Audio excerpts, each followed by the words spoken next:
Bonjour à vous, je suis ravie de vous retrouver aujourd'hui pour une nouvelle vidéo. Une vidéo qui va se concentrer sur une revue fond de teint concernant la nouveauté de chez NARS, le Light Reflecting Foundation. Je vous l'avais déjà un petit peu évoqué puisque dans ma vidéo précédente où je vous compare les Forever de chez Dior, le Skin Glow et le Matte, je vous avais dit que je testais le NARS et que je testais également le HD de Make Up Forever. Ma revue arrivera prochainement pour celui-ci et on va plutôt parler du NARS aujourd'hui. Alors de manière générale, moi j'aime bien NARS, tout ce qui a trait au teint, mais globalement parce que je trouve que c'est plus souvent des textures assez fines, ils sont assez flatteuses sur le teint, même les poudres, les bronzers, les blushs, c'est très flatteur et j'aime beaucoup. Et un de mes fonds de teint chouchou chez NARS, c'est le Sheer Glow. Et justement, je vais y revenir par rapport à celui-ci. Le Sheer Glow est un fond de teint qui est léger, couvrance légère à moyenne et qui a beaucoup de lumière. Je l'aime beaucoup, notamment quand je suis fatiguée, pour ma peau déshydratée, mais il est évident que comme c'est un fond de teint qui brille et qui bouge un petit peu sur moi, j'ai besoin de le poudrer. Je vous en avais parlé dans mes fonds de teint favoris et que je recommande pour les peaux sèches, très sèches, déshydratées. Et d'ailleurs, qu'est-ce qu'il promet? Depuis quelques temps maintenant, beaucoup de fonds de teint allient le maquillage et le soin, ce qui est le cas de celui-ci. Il promet d'estomper instantanément les imperfections, lisse l'apparence lisse l'apparence des pores et dissimule les taches pigmentaires. Des taches pigmentaires. Les rougeurs, améliore la luminosité de la peau, lui donne un coup d'éclat, effet seconde peau et permet après plusieurs semaines d'améliorer le grain de peau également. Il est visiblement adapté à tout type de peau, y compris les plus sensibles. Il promet une couvrance moyenne modulable au fini naturel. Il est proposé en 36 teintes et il promet d'être léger, qu'on ne sent pas et imperceptible. On va débriefer tout ça ensemble à la fin. Je vais vous laisser sur le tuto sur l'application et je vous dirai ce que j'en pense. Je l'ai testé plusieurs fois et c'est celui que je porte aujourd'hui. Allez, go! Nelly Olson sort de ce corps. Si vous avez la référence, on se comprend. J'ai fait toute ma routine soin, cependant j'ajoute de l'hydratation au niveau de mes lèvres avec le gloss de chez NYX que j'aime beaucoup. Je vais mettre une base pour ce maquillage, donc le blanc de Chanel dont je vous ai parlé, c'est la base lumière qui est hydratante, confortable, qui apporte de la lumière mais pas trop et qui optimise la tenue de mes fonds de teint. Je l'aime beaucoup, elle fusionne bien à ma peau mixte déshydratée, mais je mets pas toujours des bases avec ce fond de teint, d'ailleurs je vous en parle à la fin. Je laisse poser et ensuite je viens appliquer le fond de teint de chez NARS au pinceau, d'un côté au pinceau. Flacon pompe, texture semi-liquide qui s'estompe plutôt bien. Une jolie texture où on voit déjà un petit peu l'éclat. Je l'applique un petit peu au doigt et ensuite je viens le travailler au pinceau par tapotement dans un premier temps, le pinceau de chez Rephr, le numéro 31, et ensuite je le travaille un petit peu en l'étirant légèrement. C'est un fond de teint qui se travaille très très bien et vous allez voir en fait il fait déjà un bon travail, il unifie bien déjà dans un premier temps, mais il ne cache pas la totalité de mes taches pigmentaires, donc je vais venir le moduler. Donc je viens mettre aux zones stratégiques, c'est-à-dire là où j'ai des taches ou des petites imperfections, et je viens ensuite, toujours par tapotement, le travailler au pinceau pour ensuite le fusionner au mieux. Et vous allez voir que le job se fait déjà un peu mieux. On voit déjà la belle lumière de ce fond de teint. Et ensuite je viens l'appliquer au doigt. Et ça se fait très bien aussi au doigt. J'aime beaucoup aussi comme ça. On peut gagner en légèreté, mais je trouve que ça fusionne bien. Mais les deux se font très très bien. Et c'est pareil, je viens donc le travailler un petit peu en le tapotant, le massant. Et ensuite, vous voyez, je le tapote, je le place et je viens bien l'installer sur ma peau. On voit qu'il fait un beau job, mais c'est pareil, je viens ensuite le moduler au doigt et je viens un peu le retravailler. J'aime bien travailler comme ça parce que ça permet de mieux le fusionner et de gagner en naturel. Si vous voulez retravailler un petit peu au doigt, ça va mieux chauffer la matière et on voit que ça fait un beau travail. Un petit point sur lequel je voulais revenir, c'est les retours que j'ai pu avoir comme quoi ce fond de teint s'oxydait. Vous voyez, sur ma main, j'avais encore le fond de teint et vous pouvez remarquer que quand je mets le fond de teint un peu plus frais, on voit pas une grande différence. On en reparle à la fin justement de cette oxydation dont j'ai eu écho de votre part. Je viens ensuite travailler le concealer de chez NYX. Et on va s'arrêter là puisque je n'ai filmé que cette partie. Je vais surtout débriefer de tout ça avec vous, mais j'essaierai de vous mettre le maximum de détails en barre d'infos. Vous m'avez fait de nombreux retours sur ce fond de teint. Alors, des retours très positifs, comme quoi vous l'aimiez beaucoup. Des retours dans lesquels vous avez souvent comparé les deux. Des retours où vous me demandiez justement des retours sur ces deux fonds de teint, mais je vous avais dit que mes revues allaient arriver. Et vous vouliez aussi avoir mon avis, même si vous l'avez déjà, donc je suis très très contente. Alors certaines d'entre vous, oui effectivement, vous rencontrez des problématiques, mais pas beaucoup.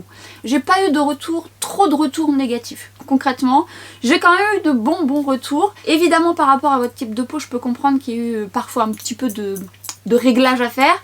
Mais j'ai eu de très bons retours. On va commencer tout de suite par le maquillage soin. Alors effectivement, si vous l'utilisez sur du long terme, il a tendance à améliorer le grain de peau. Moi je peux pas vous dire, encore une fois, je suis très changeante, j'aime bien changer mes fonds de teint, d'en utiliser un chaque jour différent parce que j'adore ça, que je m'amuse avec le maquillage, c'est avant tout un amusement pour moi.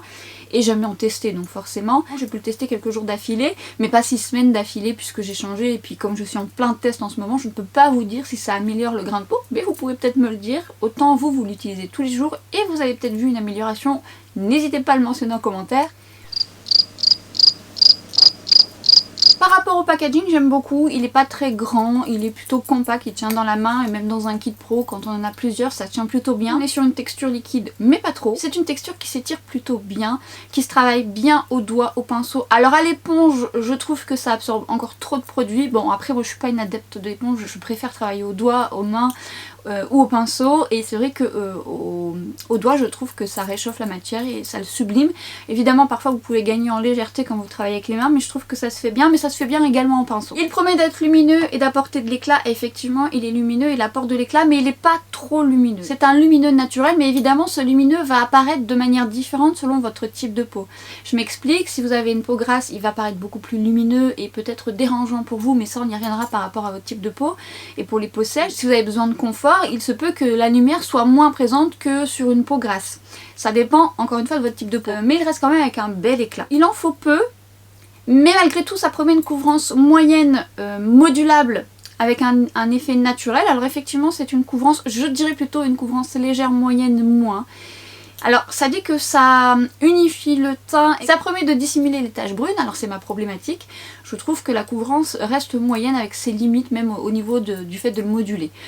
J'arrive à travailler, de faire un beau travail, le fait qu'il soit lumineux ça fait un effet d'optique voilà, que j'en ai un peu moins, mais je ne trouve pas que la couvrance va les cacher totalement. En même temps il promet pas d'être avec une couvrance totale, mais modulable quand même. Donc, mais je trouve que le modulable a ses limites.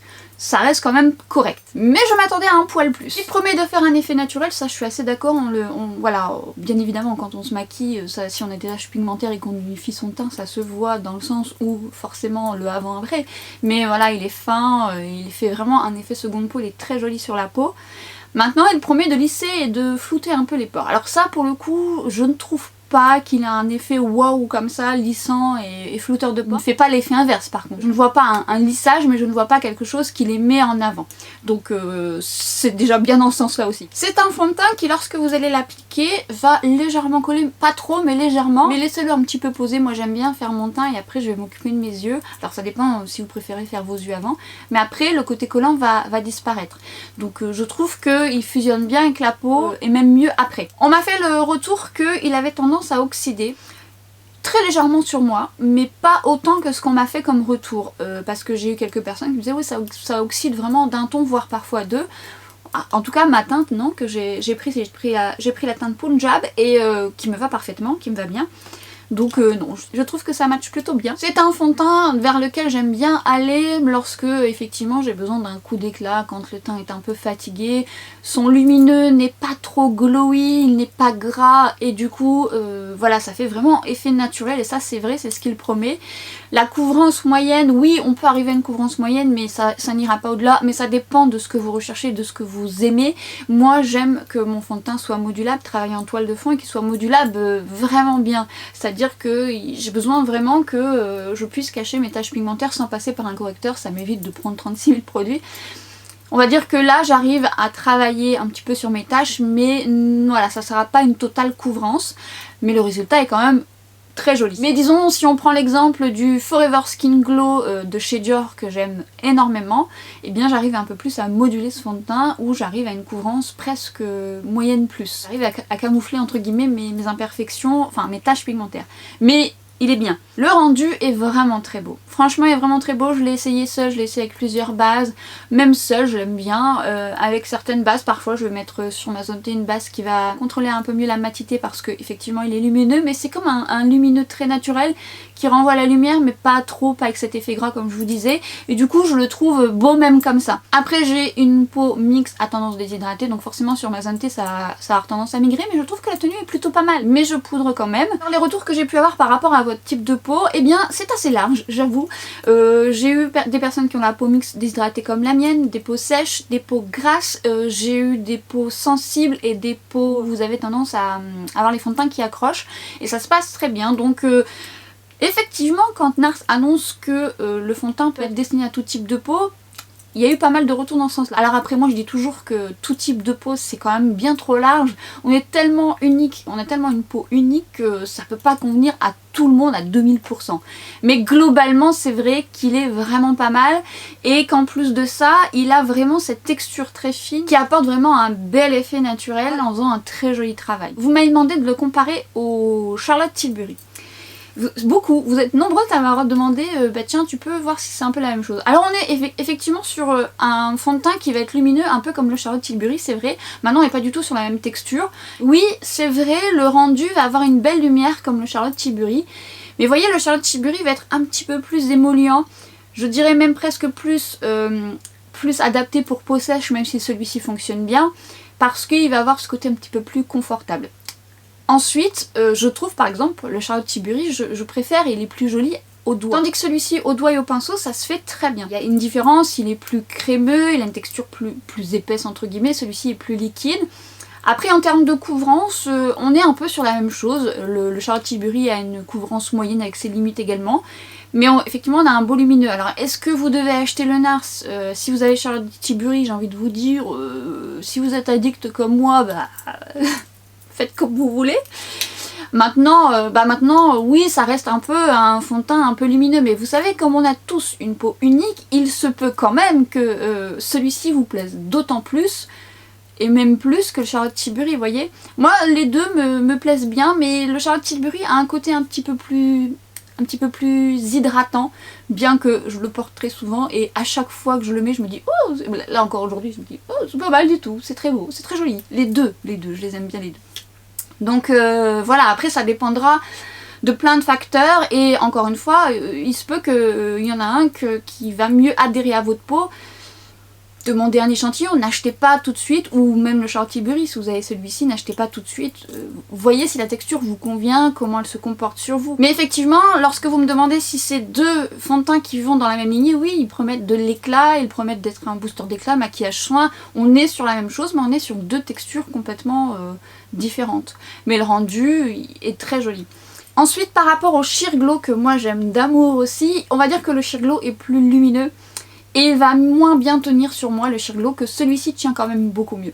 Alors c'est pas une tenue optimale à 200%, mais on est vraiment sur du pas mal quand même. Et j'aime cette texture fine. Le Sheer Glow a une texture fine aussi. Mais il est beaucoup plus lumineux. Le Sheer Glow est très joli sur peau sèche, très sèche et déshydratée. Parce qu'il va vous apporter en plus du confort. Et voyez par exemple, le Charlotte Tilbury, pour une peau grasse déshydratée, peut marcher. Pour une peau très grasse, le Charlotte Tilbury sera peut-être un peu trop riche entre guillemets. Celui-ci c'est le cas également, il peut fonctionner sur peau grasse déshydratée, mais sur peau grasse même mieux. Pourquoi? Parce que la texture est fine, que son lumineux ne fait pas un effet gras. Par contre il faudra poudrer parce que je pense qu'il va bouger. Je trouve que l'hydratation de ce fond de teint sera peut-être un petit peu plus adaptée sur une peau grasse que peut-être le Charlotte Tilbury. Si peut-être c'est la question que vous vous posez, n'hésitez pas à me dire justement en commentaire si vous avez l'un ou l'autre, si vous avez celui-ci, ce que vous en pensez, votre type de peau. Encore une fois, d'ailleurs je tiens à vous remercier parce que dans mes vidéos précédentes où je vous sollicite justement pour me dire un peu vos avis et votre type de peau, eh bien vous avez été nombreuses à me laisser vos commentaires, mais surtout à vous parler entre vous. Et j'aime beaucoup ça, merci beaucoup. Et encore une fois, le lumineux de ce fond de teint va être plus suivant votre type de peau. Sur une peau grasse, il va paraître plus lumineux forcément. Sur une peau mixte déshydratée comme la mienne, bah moi il paraît beaucoup plus lumineux sur ma zone T. Lumineux quand même sur mes joues, mais moins que sur ma zone T parce que finalement mes joues vont un petit peu plus absorber la texture. Et sur peau sèche, eh bien ça dépendra même de votre peau sèche, très sèche, le lumineux va apparaître différemment. Donc ça il faut le retenir aussi parce que j'ai eu des retours comme quoi vous le trouviez pas si lumineux que ça, plutôt un semi-mat. Ça dépend de votre type de peau. Moi je trouve que c'est un lumineux, ouais c'est un beau lumineux quand même, mais pas un lumineux métallique, c'est plutôt un satiné mais très subtil, c'est pas encore une fois boule à facettes, c'est vraiment très flatteur. En tout cas je trouve qu'il est flatteur. C'est un fond de teint très facile à travailler. Toutefois si j'ai besoin quand même d'aller vite, parce que j'aime faire mon teint et moduler au niveau de mes taches pigmentaires, c'est peut-être pas celui que je vais prendre en premier. Mais j'ai plaisir à l'utiliser et je le trouve très bien. Que c'est pas un fond de teint qui va trop marquer les traits. Mais encore une fois, et ça je ne cesse de vous le dire, ça dépendra de votre routine soin. Évidemment, c'est la base fondamentale de tout maquillage. Rien ne se fera sur un visage qui n'est pas préparé, puisque ça sera vraiment ce qui va optimiser, faire tenir votre maquillage et le rendre beaucoup plus joli. La base fondamentale, c'est la routine soin. J'avais fait une vidéo complète, ça date maintenant. Je devrais peut-être en refaire une, mais bon, je dirais la même chose donc. D'ailleurs, j'ai vu qu'ils avaient sorti une gamme de soins chez NARS. J'ai jamais testé la gamme de soins. J'ai testé quelques solaires, des bases que j'aime bien, notamment la base SPF 30 que j'aime bien. J'ai acheté une 50 aussi. Oui, je crois que je vous en ai parlé sur Instagram. Mais j'ai jamais testé la gamme de soins. Je ne sais pas. Peut-être vous l'avez testé, n'hésitez pas à me dire. Mais je sais qu'ils ont sorti une nouvelle gamme. Et donc, conclusion, vous l'avez un peu compris, je l'aime aussi beaucoup. Et donc, je suis ravie de mon achat. Lui, c'est une réussite. J'en suis ravie. Je fais une petite parenthèse par rapport au Make-up Forever. Alors ma revue arrivera prochainement et je tenais à vous dire, et je pense que c'est ce que je ferai parce que j'ai quand même beaucoup de retours concernant le Watertone de Make-up Forever dont je ne vous ai toujours pas fait la revue alors que je l'ai depuis des mois et que je l'ai testé en long, en large et en travers. Par contre celui-ci, j'ai eu énormément de retours, pas forcément toujours très bons. Et alors il y en a qui l'adorent et j'ai quand même beaucoup de retours négatifs. Alors je n'ai toujours pas fait ma revue, il y a toujours une raison. Toujours une raison. Alors ce que je me suis dit c'est que j'allais faire la revue de celui-ci et j'allais vous parler de celui-ci. Dites-moi si vous voulez que je les sépare, mais je me disais que c'était quand même plus pratique peut-être de vous mettre les deux dans la même vidéo. Donc n'hésitez pas à me dire si ça vous intéresse. Je sais que certaines d'entre vous attendez mon retour sur celui-ci et j'aurai plaisir à vous parler également de la nouveauté de chez Make Up Forever. En attendant, eh bien écoutez, ça a été un plaisir pour moi de l'utiliser puisque clairement je le trouve très beau. C'est une belle réussite. J'aime beaucoup la teinte actuelle qui sera trop claire pour moi cet été, mais je verrai bien parce que je ne suis pas à la rue de fond de teint. Et j'ai hâte de vous lire, savoir si vous l'aimez. Je sais que certaines d'entre vous, vous l'adorez, que vous l'aimez, vous ne jurez plus que par lui. De très bons retours encore une fois. Et tout de même pour les retours négatifs, je tiens quand même à répondre par rapport notamment aux peaux sèches qui ont trouvé que parfois ça pouvait marquer des zones de sécheresse. Alors n'hésitez pas à mettre une base confortable en dessous.